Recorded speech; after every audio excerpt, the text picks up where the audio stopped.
Well, this is a tutorial covering the Google Docs resource that Matt used in his collaborative note-taking process. And it really illustrates the power of a variety of tools that are now web-based, designed to help students collaborate in ways we haven't been able to do for some time, at least in a cost-effective way. Google Docs is free. All you need to do is set up an account for your Google Docs, and you do that by just going to Google and docs.google.com. And I would recommend setting the students to the tour, because the tour really guides them through, what the Google Docs is, how you can share, store your content, and who can see that content. Examples, really good examples to check out. But I guess the most important piece is to create a Google Doc and get started with that component of your resource. When you go to Google, their web page, if you're signed in with an account already, all you'll do is click on Google More, and then go down to Documents, and that's where you'll activate your Google Doc Home. So this is Google Docs Home, and this is where you can create web-based documents, or you can upload them. And that's a nice thing for the student. They could upload a Word document that they took notes in class with, but then upload that entire document to Google Docs. For this example, we're just going to do Google Docs straight from here. And what I'm going to do is create a new document. As you can see, there are a variety of other types of documents we could create, but I'm just going to create a new document.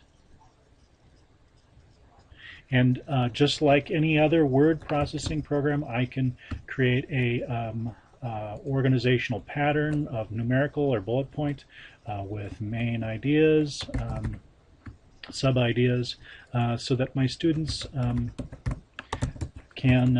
my peers could see what it is I'm thinking about in terms of the basic journalist perspective. But then you could have, right embedded with the document, the editor's ideas as well. So editors'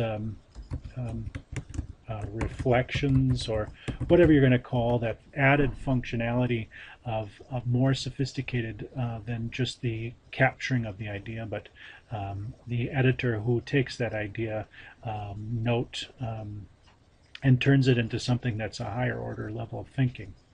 So one of the nice things about this is, for the editor and for the journalist role, we can look at their history. We can see who wrote these ideas. So as you saw, I activated the revision history, and I'll show you that again.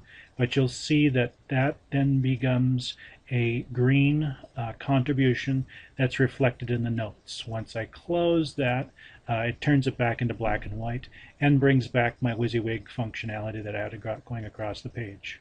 To do that, I just went down to See Revision History, and you can see that when you activate that, you will get it by date, and they'll actually go down the page. So you'll see all the revisions going down the page, and you can scroll to the different versions, the different contributions over time. So we have a document, a basic document.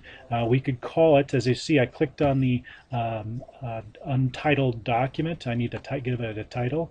So it could be May 5th, 25th, notes. And now those reflect the notes, and I can at any time hit the Save button and save those notes out.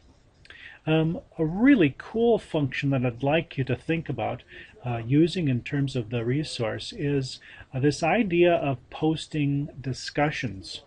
So we have a journalist who goes out and collects the facts. We have an editor who reflects on these. We could take that to an editorial board or other peers in the class and allow them to post comments. Hey, what about this idea?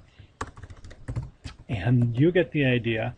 Those posted comments get embedded into this document. And we can hide those, or we can activate the comments and scroll throughout the document for comments.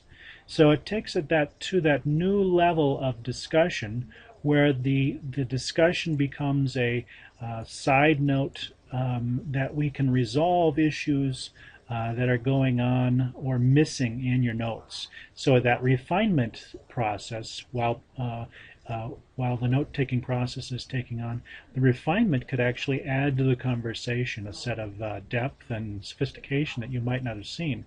And then we can at any time hit the resolve button and have that resolve that issue so that it's dealt with at some point. And we can also link to this, which is another neat idea.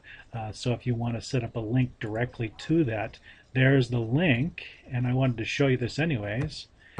I could email the class out this concept, this issue, and how you're going to deal with it, or I could make it a part of the new part of the conversation. Hey, we have some new ideas here, and then all I need to do to embed a link is highlight what it is I want to have embedded, right click, and create a link.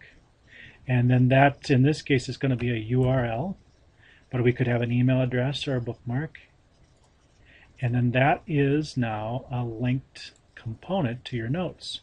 So you could have some real sophistication to your notes going on here, conversation about something factual or something more in-depth analysis-wise, synthesis and evaluation, that would take the conversation into a deeper level. And I like that, what that does for the students in this program. Well, that's how the Google Docs functions, and we next need to know how to share this out with your students, and that is that final button over here on the right, share.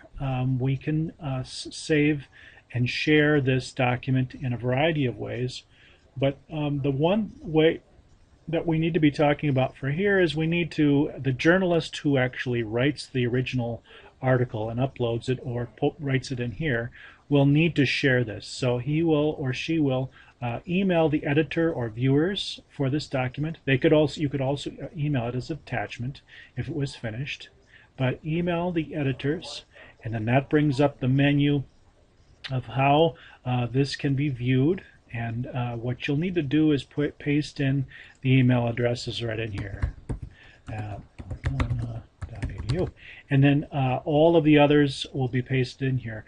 A real helpful tip you might consider is have the class list emails posted in a list form that you would separate with comma, and then you can share those with your student, and they can just copy and paste those right into here, that you either can edit or just view. And that functionality, you'll need to decide which those lists are.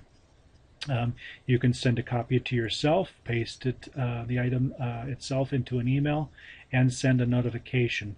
And that's going to basically allow the student to get a URL that there is a new document or a new set of notes.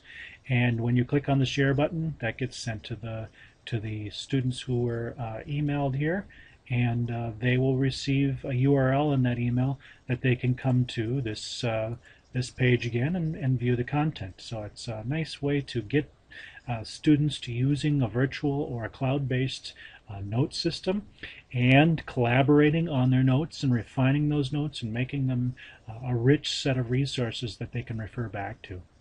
Well, that is Google Docs, and if you want to learn more about how to use this tool in more sophisticated ways, do not hesitate stopping by TLT services over in Maxwell 130, and we'd love to have a conversation about how you might innovate with this tool further.